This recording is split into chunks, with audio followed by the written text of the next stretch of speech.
This gospel appears only in the book of John, and that in itself is remarkable, since it is the greatest miracle in the public life of Christ, and yet it appears only in one gospel.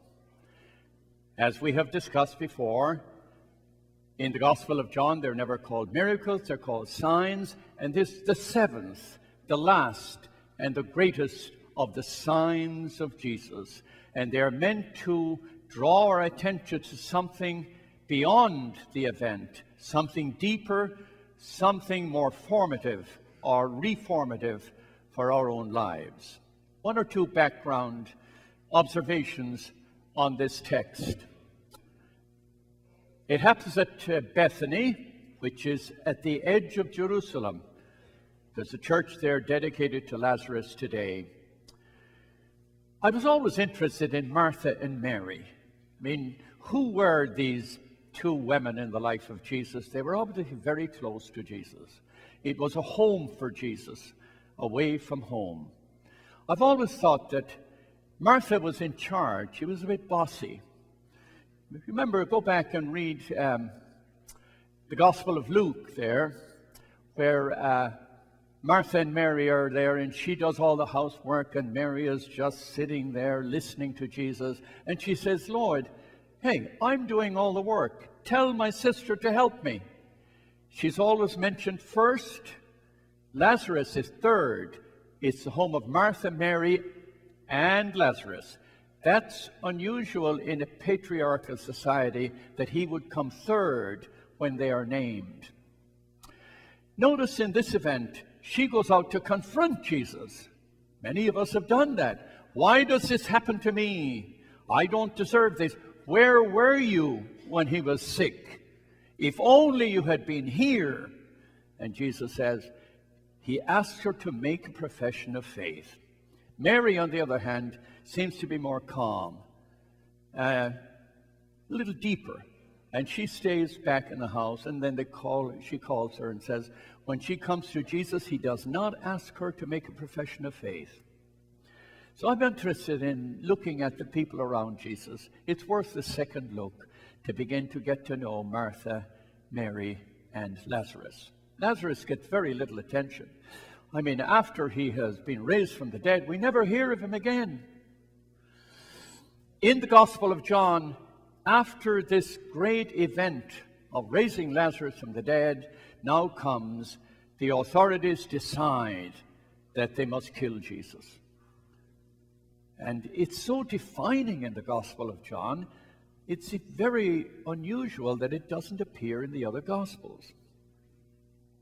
That's enough background on this. I want to try to make this Gospel come alive, make it meaningful in our own lives.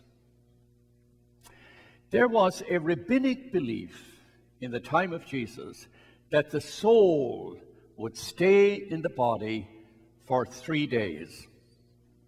And on the fourth day, through putrefaction, the body was decomposing, there was a stench there, and it was disfigured sufficiently that the soul didn't recognize the body, and the soul left. We had something like that in our own tradition for a while. When I was a young priest, first ordained, I was down on Skid Row, and I was a chaplain to the county coroner. Now that's a nice name for the county morgue. So I used to go to the morgue when they find this little person down on Skid Row that was recently died, and they had a St. Christopher medal or a cross. Call the priest. I'd rush down and I'd anoint the body, because we believed that, hair would grow, the nails would grow in a dead person's body, and therefore the soul was still there. That was a carryover from this rabbinic belief way back here in John's Gospel, whereas the soul remained in the body.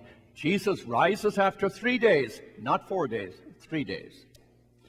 So keep that in mind when you read this. You look at how this becomes a teaching for us.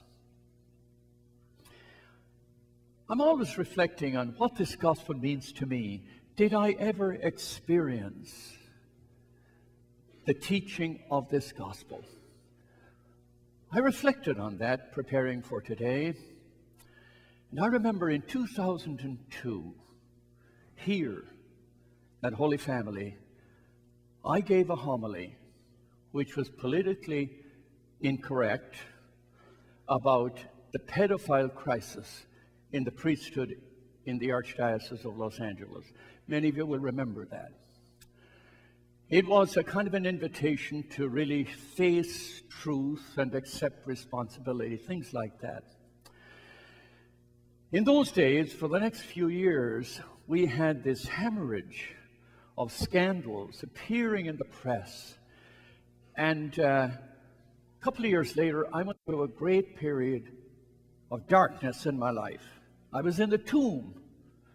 I was ashamed, the stench of shame, the stench of embarrassment, the putrefaction of something decomposing. It was part of the church, part of the priesthood, and it had a huge effect on my life. I think I was in darkness for about a year. I didn't want to wear my clerical garb. I didn't want people to know I was a priest. I was so embarrassed and so despondent about the whole thing. I was like in a tomb, a place of darkness. And somehow, through prayer and through the power of Jesus Christ, I heard in due time, after suffering and after darkness, the voice of Jesus saying, "Clement, come forth. Untie him and let him go free. Give him new life." And I got new life. It was necessary to go through the pain and the suffering so that the new life would have profound and refreshed meaning. And the new life would include an awareness of our weakness. It would caution us in making severe judgments. It would make us more humble in the new life, more accountable, more transparent in the new life. That's what it means to be called out of darkness into a new place of life. You'll find it in St. Paul's letter to Corinthians, in his second letter to Corinth, in chapter 12. He says, "I have a thorn in the flesh." We don't know what that was.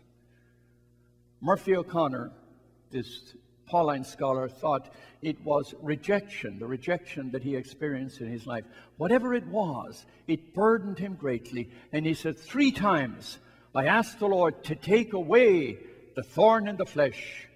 And 3 times the Lord said, "My grace is sufficient. Be led by the grace of God. Be conscious of your weakness." And he says, "Therefore, in my weakness, God's power reaches perfection." Not in your holiness, not in the utopia of this angelic world, but in the flesh and blood of your failure and your sin and your embarrassment, the secrets of your life, the things that nobody knows about you, the darkness of who you are, the human condition which is broken. This is the place where you hear the voice of God saying, "Come forth in all your weakness, in all your sin. Come forth. I will call you to new life." So how, in God's name, could we somehow abuse the wonder of Jesus calling us to new life when we exclude people that we think don't belong? We leave them in the tomb. We're fearful of rolling back the stone because we will have to face the humanity of a tomb and we will have to see it reflected in ourselves. How can we shut people out? Anybody. When we hear the voice of Jesus saying, "Come forth. I will give you new life. You will understand life in a new way. Not just your own life. You will understand the lives of others. You will understand their weakness. You will understand their failure. You will see goodness in people that you may have not seen before. It's a wonderful teaching that comes from this gospel, and it's meaningful to me in my own life. And I pray that the Spirit will enlighten each of us to say, it's meaningful for us, for each of us, to say we have carried burdens. We've been disappointed in life. We have experienced rejection. We have been treated unjustly in life. We've been disappointed in life. We've been in a place of darkness. And we hear the voice of Jesus saying, we're going to celebrate the fullness of life at Easter. And I say to you now, as you prepare for the great celebration of Easter, hear your name called, and Jesus saying, come forth.